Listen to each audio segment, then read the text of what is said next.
زندگی جو ہے نا احساسات کا نام ہے، اور احساسات پیسے سے، چیزوں سے، تو عمارتوں سے، گاڑیوں سے نہ پروان چڑھتے ہیں نہ نیچے آتے ہیں۔ احساسات صرف رویوں سے پروان چڑھتے ہیں، رویوں سے ہی مر جاتے ہیں۔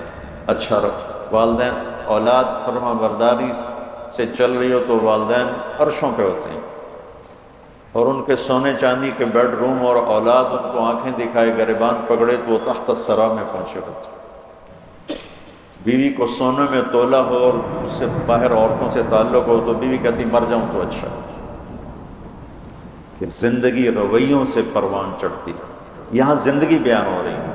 اعوذ باللہ من الشیطان الرجیم، بسم اللہ الرحمن الرحیم، قل تعالوا او اتل ما حرم ربکم علیکم، میں تمہیں بتاؤں کہ تمہارے رب نے تم پہ کیا حرام کیا ہے۔ اللہ تشرکوا بہ شیئا، کہ اللہ کی ذات میں شریک نہ ٹھہرانا، اللہ کی ذات میں شریک نہ ٹھہرانا۔ کل بھی میں نے عرض کیا تھا، ایک دم کسی پہ مشرک کے فتوے لگانا یہ اچھا نہیں لگتا۔ تو پہلا ہے لا الہ الا اللہ، لا کی تلوار سے پوری مخلوق کو اڑا دو اور صرف اللہ کے آگے سر جھکا دو۔ تو بندگی کی ایک آیت ہے، اللہ تشرکوا بہ شیئا، صرف ایک آیت، جو لا کہا وہ لا ہوا، لو لا بھی اس میں لا ہوا، جز لا ہوا، کل لا ہوا، پھر کیا ہوا، اللہ ہوا۔ دوسرا کیا ہے؟ وبالوالدین احسانا، کہ ماں باپ کے ساتھ آخری درجے کی خدمت کرو، آخری درجے کی، آخری حد تک کی خدمت کرو ماں باپ کی، ان کی دعا لو۔ ان تلد الامۃ ربتہا، قیامت کی نشانی کیا ہے؟ کہ بیٹیاں ماؤں سے نوکرانی جیسا سلوک کرنے لگ جائیں۔ ایک صحابی سکرات میں تھے تو ان کی بیگم کا پیغام آیا کہ کلمہ نہیں پڑھا جا رہا۔ تو پریشان کہ صحابی ہو کہ کلمہ نہیں پڑھا جا رہا، کلاً وعد اللہ الحسنی، ہر صحابی جنتی۔ آپ تشریف لائے اور کہا بیٹا کلمہ پڑھو، کہ جی پڑھا نہیں جاتا، بول رہے ہیں لیکن کلمہ نہیں پڑھا جاتا۔ آپ نے فوراً پوچھا والدین میں کون زندہ؟ کا جی ماں زندہ ہے۔ راضیہ ناراض ہے کہ جی ناراض ہے۔ ہم نے ان کو فوراً بلوایا، وہ تشریف لائیں تو آپ نے فرمایا تم اپنے بیٹے پہ ناراض ہو؟ علقمہ کا نام، علقمہ پہ ناراض ہو؟ کا جی ناراض ہو۔ کیا ناراضگی ہے؟ غور سے سنو۔ یا رسول اللہ بہت نیک بچہ ہے، دین کی کوئی ناراضگی نہیں، راتوں کو اٹھتا ہے، نماز پڑھتا ہے، قرآن پڑھتا ہے، دن میں روزہ رکھتا ہے، لیکن جب مجھ سے بات کرتا ہے تو بدتمیز ہو کے کرتا ہے۔ وجہ سے میرا دل ٹوٹ گیا۔ زبان کی شدت، زبان کی شدت، زبان کی سختی۔ آج کل تو اولادیں ماں باپ کو مار رہی ہیں، پٹائیاں کر رہی ہیں، ہمارے دیہاتوں میں تو عام ہے۔ باپ کو بھی بات کرتے ہیں تو گالی دے کر بات کرتے ہیں، ماں سے بات کرتے ہیں گالی دے کر بات کرتے ہیں۔ اور میرے نبی نے کیا فرمایا تھا کہ کفر کے پھیلنے پر قیامت آئے گی، جب دنیا میں کوئی انسان مسلمان نہیں ہوگا قیامت آئے گی، لیکن میرے نبی نے فرمایا جب ماؤں کو ذلیل کیا جائے گا قیامت آ جائے گی۔ کہا یا رسول اللہ مجھے اس کے دین کا گلہ نہیں، مجھے اس کے اخلاق کا گلہ ہے، مجھ سے بات کرتا ہے تو بدتمیز ہو کے کرتا ہے۔ تو میرا دل ٹوٹ گیا۔ تو آپ نے فرمایا معاف کرو گی؟ کہ میرا جی نہیں چاہتا۔ آپ نے فرمایا میں آگ لگا دوں سفارش کرو گی؟ کہا نہیں اتنا تو نہیں چاہتا۔ تو نے معاف نہ کیا تو سیدھا اللہ کی آگ میں جائے گا۔ کہا اچھا یا رسول اللہ میں معاف کرتا ہوں۔ آپ نے کہا کہو لا الہ الا اللہ۔ تو نے لا الہ الا اللہ کا ہر جان نکل گئی۔ پھر آپ نے ان کے جنازے میں شرکت فرمائی اور ان کے تدفین میں شرکت فرمائی، اور دفن کے بعد فرمایا سنو جس نے ماں باپ کو دکھ دیا اس پہ اللہ کی لعنت، اس پہ فرشتوں کی لعنت، اس پہ زمین آسمان کی لعنت، نہ ان کی نماز قبول ہے، نہ روزہ قبول ہے، نہ صدقہ قبول ہے۔ تو بالوالدین احسان، کہ والدین کے احسان کیا ہوتا ہے؟ کسی عمل کو اعلیٰ سے اعلیٰ درجے پر کرنا، اس کا نام عربی میں احسان ہے۔ ہماری اردو میں احسان اور معنی میں آتا ہے۔ وَلَا تَقْتُلُوا أَوْلَادَكُم مِّنْ إِمْلَاقٍ نَحْنُ نَرْزُقُكُمْ وَإِيَّاهُمْ، اپنی اولاد کو بھوک کی وجہ سے قتل مت کرو، ہم تمہیں بھی دیں گے اور ان کو بھی دیں گے۔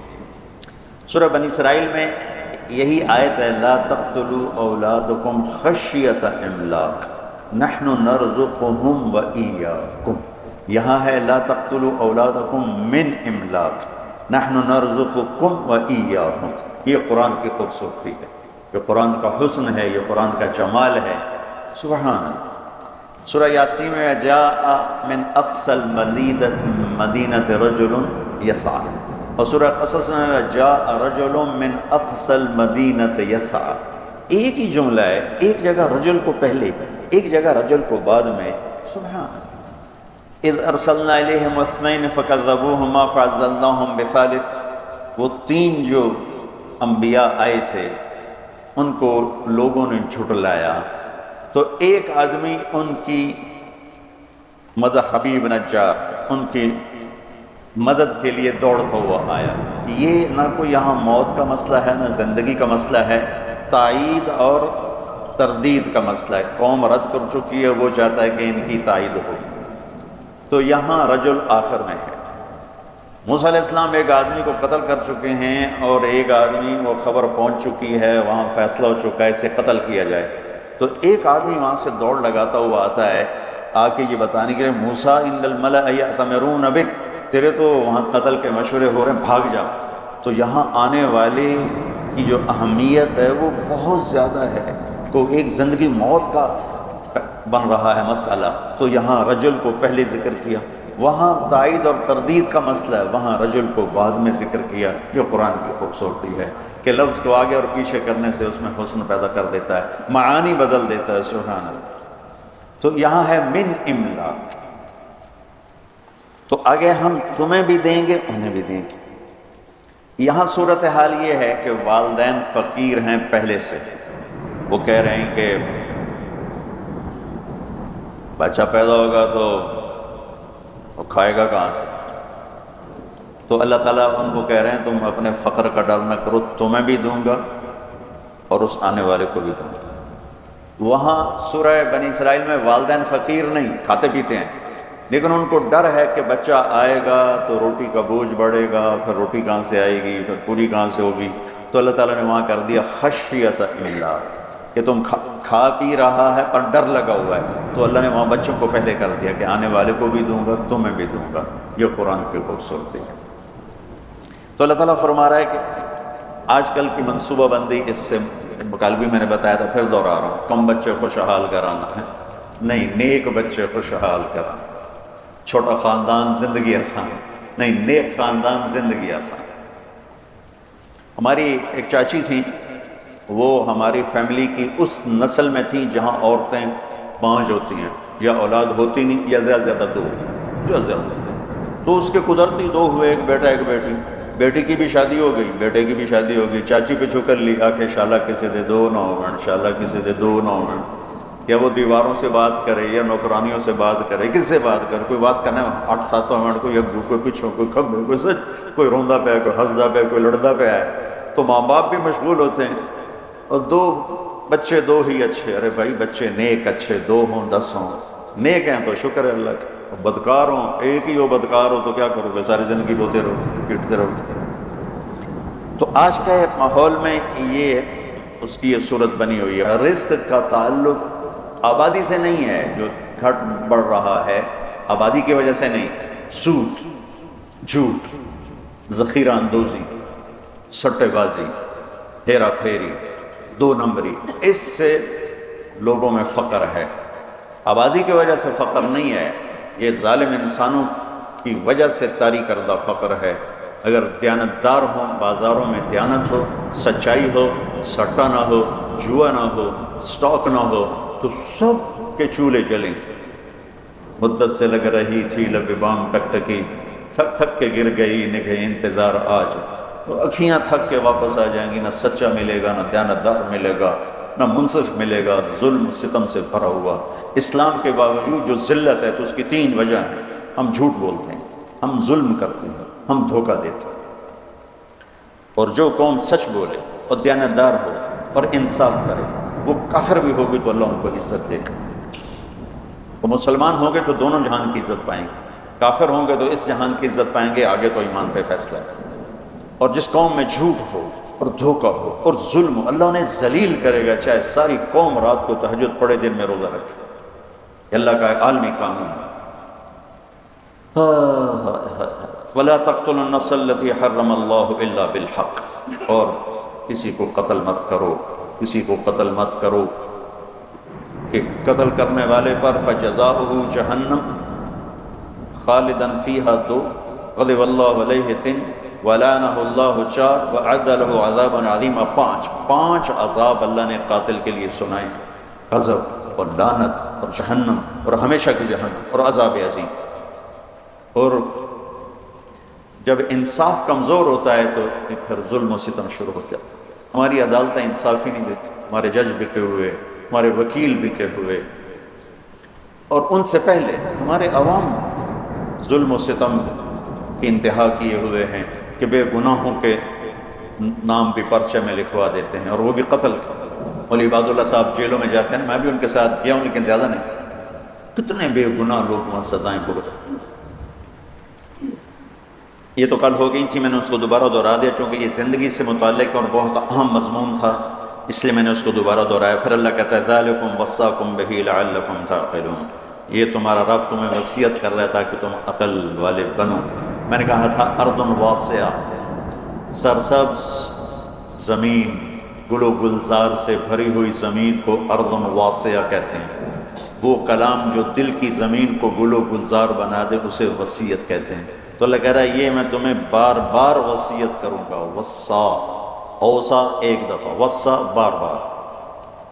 یہ وہ مضمون ہے جو بار بار بیان ہونا چاہیے، اور میری یہ ایک فریاد ہے کہ ہمارے خطیبوں نے ان مضامین کو بیان کرنا چھوڑ کر انتہائی غیر ضروری چیزوں کو ممبر پر آ کے بٹھا دیا۔ پھر اس کے بعد اللہ تعالیٰ دوسری وصیت فرماتا ہے وَلَا تَقْرَبُوا مَالَ الْيَتِيمِ إِلَّا بِالَّتِي هِيَ أَحْسَنُ حَتَّى يَبْلُغَ أَشُدَّهُ، یتیم کے مال کے قریب نہ جانا سوائے خوبصورت طریقے کے یہاں تک کہ وہ بالغ ہو جائے۔ یہ یہاں یتیم کے مال کے قریب بھی اس معاشرت کا حکم ہے۔ اس زمانے میں جہاد ہو رہا تھا، شہادتیں ہوتی تھیں، جوان بچیاں بیوہ ہو جاتی، چھوٹے بچے یتیم ہو جاتے تھے، اور معاشرت اسلامی تھی، ان کی فوری شادی ہو جاتی تھی۔ تو شہید ہونے والا یا ویسے جوانی میں مر جانے والا، اس کی کوئی جائیداد ہوتی تھی، یہ شادی کرنے والا ان یتیم بچوں کا بھی کفیل بنتا تھا، اور اس کے باپ کی طرف سے جو ان کو جائیداد ملتی اس کا بھی کفیل بنتا تھا۔ تو عربوں میں یہ پہلے سے دستور تھا، تو وہ جو شادی کرتا تھا وہ بعض اوقات اس مال پہ قابض ہو جاتا تھا، جب اسلام نہیں تھا اس مال پہ قابض ہو جاتا۔ تو اللہ تعالیٰ نے اسلام آیا تو اللہ نے خوبصورت کر کے اسے زندگی کا راستہ بتایا کہ اگر تجھے ضرورت ہے، یتیموں کی کفالت کے لیے پیسہ چاہیے، تجھے اپنی ضرورت کے لیے پیسہ چاہیے، تو ضرورت کے بقدر استعمال کر، باقی یتیم کا مال ہے، یتیم کے مال کو تو ہدیہ بھی نہیں دیا جا سکتا۔ جب میرے نبی مدینہ پہنچے تو آپ کو جگہ پسند آئی مسجد کے لیے، تو پتہ چلا وہ 2 یتیم بچوں کی تھی، اور اسعد بن زرارہ رضی اللہ تعالیٰ عنہ ان کے کفیل تھے۔ تو آپ نے ان کو بلا کر فرمایا کہ یہ زمین ہمیں چاہیے مسجد کے لیے۔ ان کا یا رسول اللہ ہم گفٹ کرتے ہیں مسجد کے لیے۔ کہا نہیں، یہ یتیم کا مال ہے، یہ گفٹ نہیں ہو سکتا، وہ بڑے ہوتے بالغ ہوتے پھر ٹھیک ہے، وہ بچے ہیں اور تم وکیل ہو، تم نہیں گفٹ کر سکتے۔ کہا اچھا یا رسول اللہ آپ قیمت لگوائیں، جتنی قیمت لگے گی اس سے کم پہ آپ کو دے دیں۔ اب میں کہا ٹھیک ہے، تو اس کی قیمت لگوائی گئی 7 دینار، جو میرے نبی نے مسجد بنائی اس کی زمین کی قیمت لگی 7 دینار۔ تو اسد بن زرارہ نے عرض کیا تھا کہ ہم قیمت پھٹا دیں گے، تو آپ نے اس کو بلا کر فرمایا یہ بچوں کی زمین کی قیمت لگی ہے 7 دینار اور میں دے رہا ہوں 10 دینار۔ اوہ آج کل ایک اور بڑی بے حسی، مجھے اس پر یہ یاد آ گیا، کوئی بھائی پھنس جائے، نقصان ہو جاتا ہے، فراڈ ہو جاتا ہے، پھر وہ اپنا گھر بیچنے پہ آتا ہے یا پلاٹ بیچنے پہ آتا ہے یا دکان بیچنے پہ آتا ہے، تو روپے کی چیز 4 آنے کی قیمت لگاتا ہے۔ اور مجھے ایک پراپرٹی ڈیلر کہنے لگا کہ جی مجھے فلاں بڑے تاجر کا فون آیا کہ کوئی مرغہ پھنسا نہیں۔ میں نے کہا کیا مطلب مرغہ پھنسا نہیں؟ کہا کہ کوئی ایسا آدمی جو مجبور ہو گیا ہو جائیداد بیچنے پر اور اس کو نقصان ہو چکا ہو، تو کوئی ایسا تو بتاؤ تاکہ ہم تھوڑے پیسوں پہ خرید لیں۔ تو قریب سے صبح کے سیر کر رہے تھے، ایک گھر کے قریب سے گزر گئے، جیسے یہ گھر والا ہے، اس کا گھر 24 کروڑ کا ہے، 6 کنال ہے، اور اس کی قیمت لگ رہی ہے میکسیمم 18 کروڑ۔ چونکہ یہ پھنسا ہوا ہے، یہ گھر بیچ کے قرضے دینا چاہتا ہے، اور سب کو پتہ ہے یہ بیچے بغیر رہ نہیں سکتا، تو 24 کروڑ کی چیز 18 کروڑ اس کا لگا رہے ہیں، اور اس کو مرغا کہہ رہے ہیں۔ کوئی مرغا پھنسا تو میں نے کہا اگر میں ہوتا تو میں 24 کروڑ کے 30 کروڑ دیتی، یہ 24 کروڑ سے اپنے قرضے اتارے اور اوپر والے 6 کروڑ سے اپنا کاروبار کرتے۔ مسلمان سخی ہوتا ہے، ظلم و ستم کی انتہا ہے کہ ایسے بے رحم ہیں، پیسے کے معاملے میں ایسے بے رحم ہیں، اور اچھے اچھے داڑھیوں والے نمازی پرہیزگار محراب ماتھے پر، لیکن پیسے کا نام آتے ہی وہ ایسے سنگ دل ہو جاتے ہیں جیسے ان کے سینے میں دل نہیں، پتھر کا کوئی ٹکڑا، کوئی دھڑکنے والا دل نہیں ہے بلکہ کھٹکنے والا پتھر کا ٹکڑا رکھا ہوا۔ تو میرا اللہ مال کے خرچ کو یہاں ہمیں سکھا رہا ہے کہ مال کا خرچ احتیاط سے کرو، دیانتداری سے کرو، وَأَوْفُوا الْكَيْلَ وَالْمِيزَانَ بِالْقِسْطِ، اور ناپ تول میں کمی نہ کرو۔ قوم شعیب تباہ و برباد ہو گئی ناپ تول میں کمی کی وجہ سے۔ وَيْلٌ لِّلْمُطَفِّفِينَ الَّذِينَ إِذَا اكْتَالُوا عَلَى النَّاسِ يَسْتَوْفُونَ وَإِذَا كَالُوهُمْ أَوْ وَزَنُوهُمْ يُخْسِرُونَ أَلَا يَظُنُّ أُولَٰئِكَ أَنَّهُمْ مَبْعُوثُونَ لِيَوْمٍ عَظِيمٍ يَوْمَ يَقُومُ النَّاسُ لِرَبِّ الْعَالَمِينَ كَلَّا إِنَّ كِتَابَ الْفُجَّارِ لَفِي سِجِّينٍ۔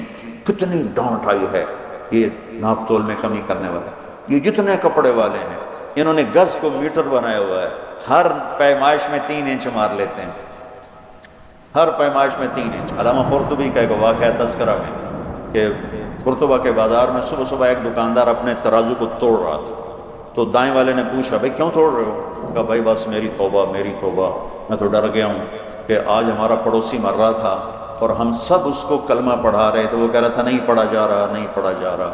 ہم نے پوچھا کیوں نہیں پڑھا جا رہا؟ کہنے لگا میرے ترازو کا کانٹا میرے یہاں چبھا پڑا ہے، میرے ترازو کا کانٹا یہاں چبھا ہوا ہے، مجھ سے پڑھا نہیں جا رہا۔ وہ اس ڈنڈی مارنے پر اس نے کتنی دنیا بنائی ہوگی۔ ایک کپڑے کا تاجر 3 انچ مار لیتا ہے اگلے کے، کتنے انچ مار لے گا، اور جاتے ہوئے کلمے سے محروم ہو گیا تکیل ہے کہ مٹی تے سو لیتے۔ میرا سارا بازار بددیانتی بددیانتی بددیانتی، اور اس میں کوئی تمیز نہیں، داڑھی والا بغیر داڑھی والا، نمازی بے نمازی، کوئی تمیز۔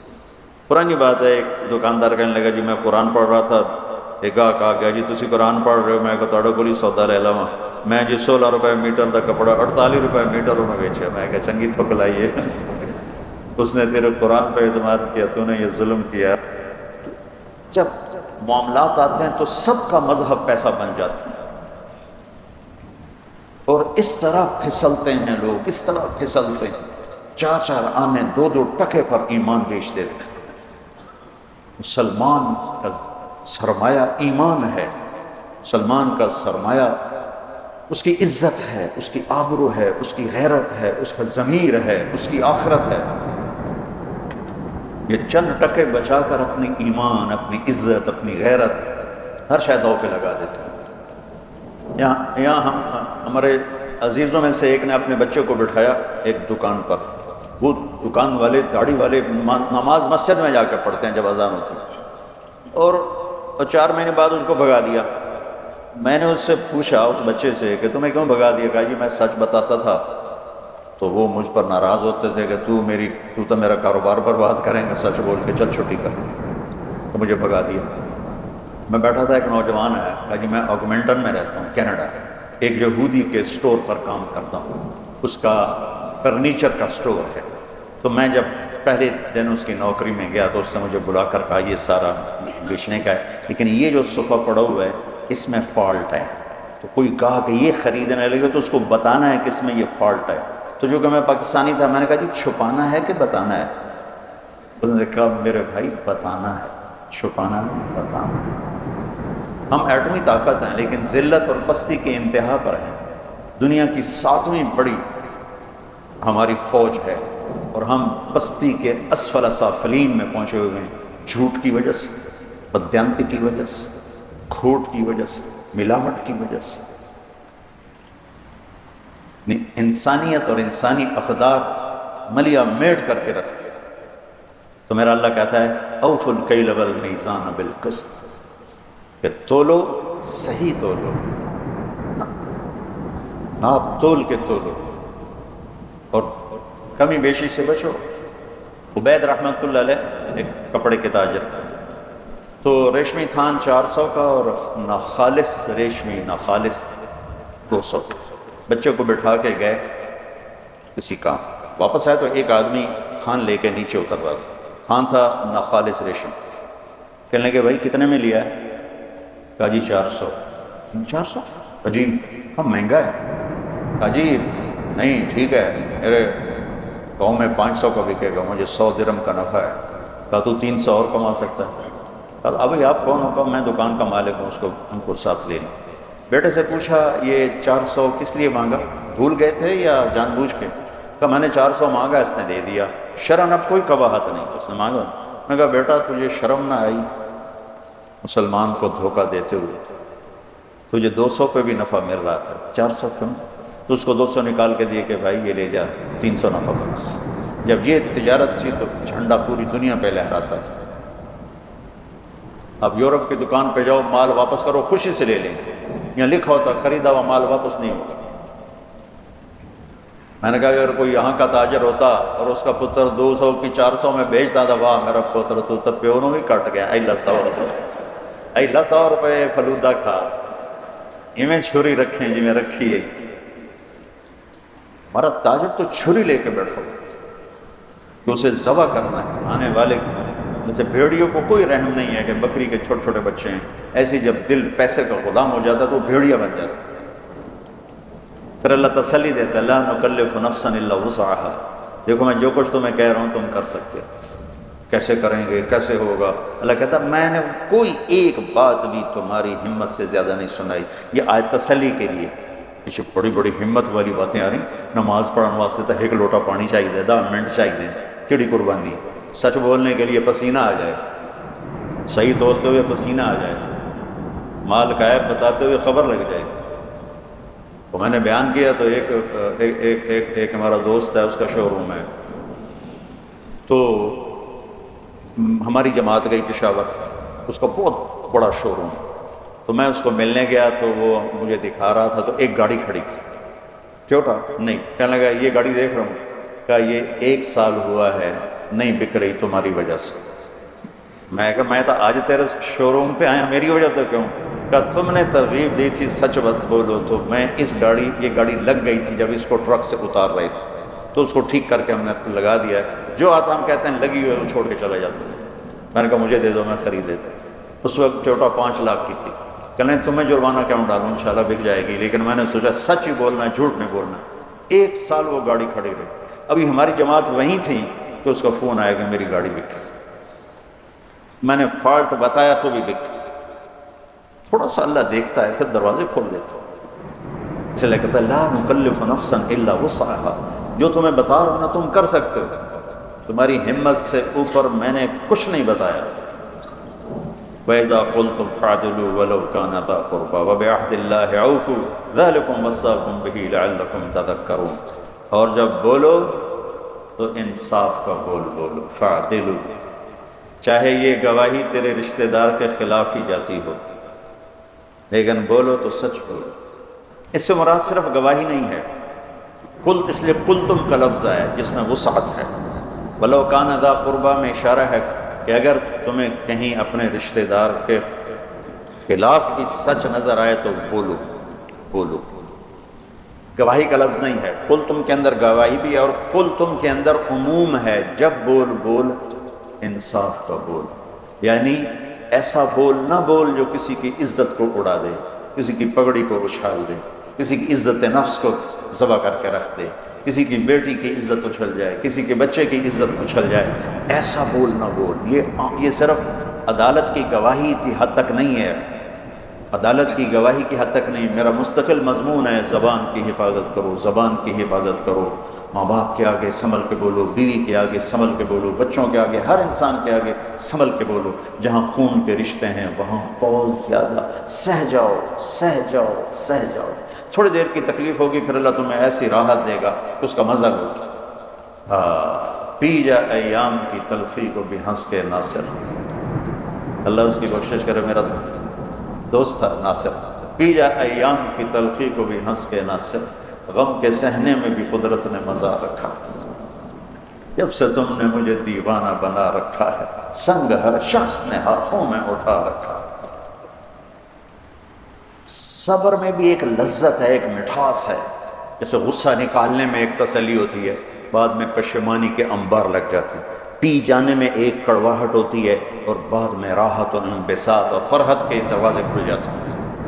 اگر زندگی کو خوبصورت بنانا ہے تو سہنا سیکھو، نظر انداز کرنا سیکھو، جواب دینا نہ سیکھو، چپ رہنا سیکھو۔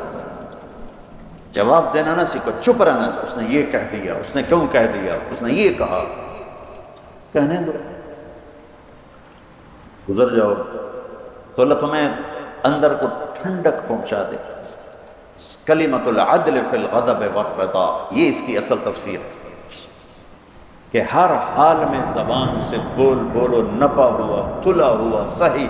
ہم انسان ہیں، کبھی بریک فیل ہو جائے گی، ہو جائے، کلمہ نہیں، لیکن یہ عادت نہ ہو جائے تو اللہ سے توبہ، یا اللہ معاف کر، جس سے زیادتی ہوئی اس سے معافی ہو، تلافی، اور پھر ہمت کر کے پھر سفر شروع کریں گے، پھر گر پڑیں گے، کیا ہوا؟ گرتے ہیں شاہ سوار ہی میدان جنگ میں۔ یہ تو جنگ ہے نفس کے ساتھ، جو خوفناک جنگ ہے، جو ہر آن ہر گھڑی جاری ہے۔ کبھی وہ جیتے گا، کبھی ہم جیتیں گے۔ جب وہ جیتے گا ہم روئیں گے، معافی مانگیں گے اللہ سے بھی، جس سے زیادتی ہوگی اس سے بھی، تو اللہ تعالیٰ اس پر ہمارا، اللہ خوش ہوگا، اور اللہ ہمیں اور آہستہ آہستہ آہستہ آہستہ نفس مطمئنہ نصیب فرما دے۔ وَإِذَا قُلْتُمْ فَاعْدِلُوا، زبان کے بول کو عدل والا بنا دے۔ لقمان علیہ السلام کا فرمان ہے، بیٹا چپ رہنے پہ کبھی نہیں پچھتایا، ہمیشہ اپنے بول پہ پچھتایا۔ ابو دجانہ رضی اللہ تعالیٰ عنہ فرماتے ہیں، جو بدری صحابی، احد کے صحابی، حدیبیہ کے صحابی، سارے سفروں میں اللہ کے نبی کے ساتھ رہے، ایسے چند لوگ ہیں، 1.25 لاکھ صحابہ، چند لوگ جو ہر سفر میں ساتھ رہے، اور یہ یمامہ کی جنگ میں شہید ہوئے۔ اور یہ فرماتے ہیں کہ لوگوں، میرے پاس بخشش کا سب سے بڑا عمل یہ ہے کہ میں نے آج تک اپنی زبان سے کسی کو دکھ نہیں پہنچایا، اور میرے دل میں کسی کی نفرت نہیں ہے۔ سبحان اللہ، سوچو تو صحیح، ایک آدمی جنگ بدر میں شریک ہوتا ہے اور اللہ تعالیٰ ان کو کہتا ہے جاؤ جو مرضی کرو، میں نے معاف کر دیا، تو وہ کہتے ہیں میں جنگ بدر میں شریک ہوں، میری بخشش کا سب سے بڑا عمل۔ وہ حدیبیہ میں شریک ہوا، لقد رضی اللہ عن المؤمنین، وہ کہتے ہیں میرا حدیبیہ کا عمل میری بخشش کا ہے کہ اللہ نے کہا میں راضی ہو گیا۔ وہ اور احد کی جنگ میں آپ نے تلوار اٹھائی ہے، کون لے گا تلوار؟ تو کئی لوگ کھڑے ہو گئے، آپ نے کہا اس کا حق کون ادا کرے گا؟ پھر سارے بیٹھ گئے، 3 آدمی کھڑے رہے، عمر، زبیر، ابو دجانہ رضی اللہ تعالیٰ عنہ۔ تو آپ نے وہ تلوار ابو دجانہ کو دی، تو زبیر رضی اللہ تعالیٰ عنہ کو خیال آیا کہ میں اس سے بڑا شاہ سوار ہوں، اور تھے بھی، اس میں کوئی شک نہیں، کوئی شک نہیں، 1000 پہ بھاری تھی، مجھے تلوار نہیں دی، اس کو کیوں دی ہے؟ تو اللہ ارین ما یصنع، میں دیکھوں گا یہ کیا کرتا ہے۔ تو ابو دجانہ نے تلوار پکڑی اور سرخ پٹی باندھی، انا الذی عاہدنی خلیلی ونحن بالصفح لدى النخیل الا اقوم الدہر فی القیول واضرب بسیف اللہ ورسولہ۔ آج میں دکھاؤں گا اللہ کے رسول کی تلوار کا حق کیسے ادا کیا جاتا ہے۔ سارے اشعار کا خلاصہ، اور ایک طرف سے جو حملہ کیا، قریش کی صفوں کو چیرتے ہوئے پار نکل، اور زبیر بھی پیچھے پیچھے، آگے عورتیں کھڑی تھیں، ہندا گانا گا رہی تھی، نحن بنات طارقی نمشی علی النمارق مشی القتل بوارق المسک فی المفارق والدر فی المخالق ان تقبلوا نعانقی وتدبروا نفارقی فراق غیر وامقی۔ یہ قریش کو ابھارنے کے لیے جب ابو دجانہ بڑھے تو ساری عورتیں بھاگی، اور ہندا پہ ایسا روب طاری ہوئی وہ بھاگ نہیں سکی، تو انہیں ایسے تلوار اٹھائی، اس کی چیخ نکلی، اور یوں اس کے سر پہ تلوار رکھ کے یوں واپس ہٹایا۔ پیچھے زبیر تھے، کہنے لگے یہ کیا کیا ہے؟ میرے نبی کی تلوار ہے، عورت کے خون سے گندا کروں؟ نہیں، پھر واپس ہٹائی، پھر حملہ کیا، پھر صفوں کو چیر دیا۔ آگے ایک ہاتھی جیسا نوجوان تھا ڈیل ڈول میں، زبیر کہنے لگے میری جی میں ہے، اس سے ٹکر لے تو پھر میں دیکھوں کدھر پانی میں۔ قدرتی آمنے سامنے ہوگی، اور ایسی زور کی دونوں میں ٹکر ہوئی کہ بہادری اور دلیری بھی آش آش کر اٹھی، اور دائیں بائیں کے لوگ متوجہ ہو گئے ان دونوں کی جنگ دیکھنے کے لیے، تھوڑی دیر کے لیے رک گئے، ایسی خوبصورت ان کی جنگ اور دلیری اور بہادری کے رک گئے، ایک دفعہ ختم ہو گیا۔ اس نے وار کیا، ابو دجانہ کی ڈھال ٹوٹ گئی اور اس کے کندھے کو زخمی کر دیا۔ ابو دجانہ نے وار کیا، اس کی ڈھال توڑ کے تلوار یہاں لگی، 2 ٹکڑوں میں چیر کے پھینک دی یوں، اور پھر چہرے سے ٹوپی ہٹا کر کہا ماذا ترا انا ابو دجانہ، کیا دیکھتے ہو، میں ہوں ابو دجانہ۔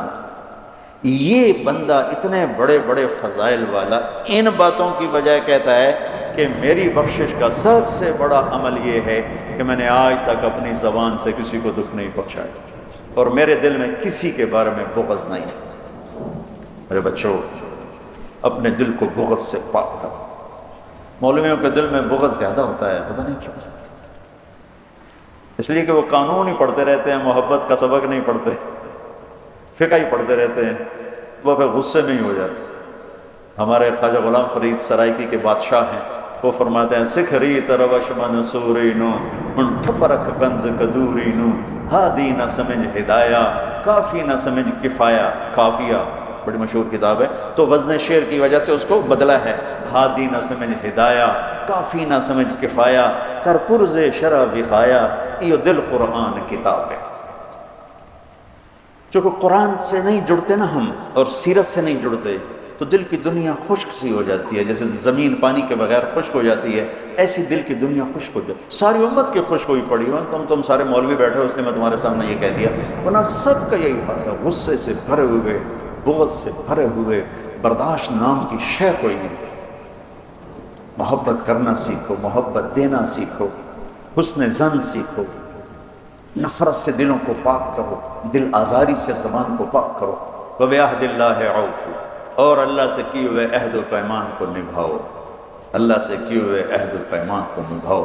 وہ لا الہ الا اللہ ہے، الست بربکم قالوا بلی، اللہ کو رب مانا ہے، نبھا کے دکھا دو۔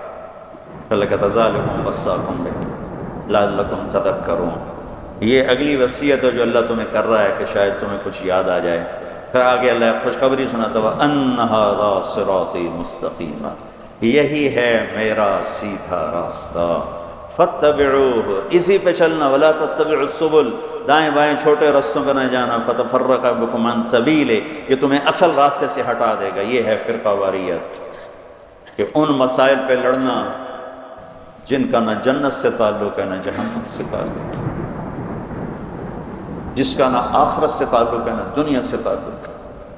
تو میرا اللہ کہہ رہا ہے ان چکروں میں نہ پڑنا، ہاتھ یہاں باندھنے ہیں کہ یہاں باندھنے ہیں کہ چھوڑنے ہیں، رفع یدین کرنا ہے یا چھوڑنا ہے، سورۃ فاتحہ پڑھنی ہے یا نہیں پڑھنی ہے، یہ بھی کوئی لڑنے کی چیز ہے۔ سیدھا راستہ امت بنے گا۔ ہم علماء دیوبند کے شاگرد ہیں، وہ ہمارے لیے بنیان کی طرح، لیکن چولہ ہمارا امت بنے گا، کرتا ہمارا امت بنے گا۔ میں تم سب کو یہ کرتا پہنانا چاہتا ہوں کہ ہم علماء دیوبند کی تشریح دین پر راضی ہیں اور ان کے دلائل کو ہم قبول کرتے ہیں، لیکن باقیوں کو عزت دیتے ہیں، احترام کرتے ہیں۔ ہم کرتا پہنتے ہیں محمدی۔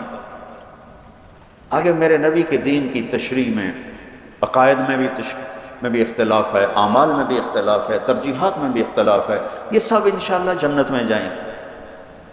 جو لا الہ الا اللہ محمد رسول اللہ کا قائل ہے، اسی پہ مر گئے، انشاءاللہ جنت میں جائے گا۔ ہم نہ ٹھیکیدار بنے، اے بھی کافر، اے بھی کافر، اے بھی کافر، اے بھی کافر، جنت کہیں جانا ہے، ویلی پہ ویلی۔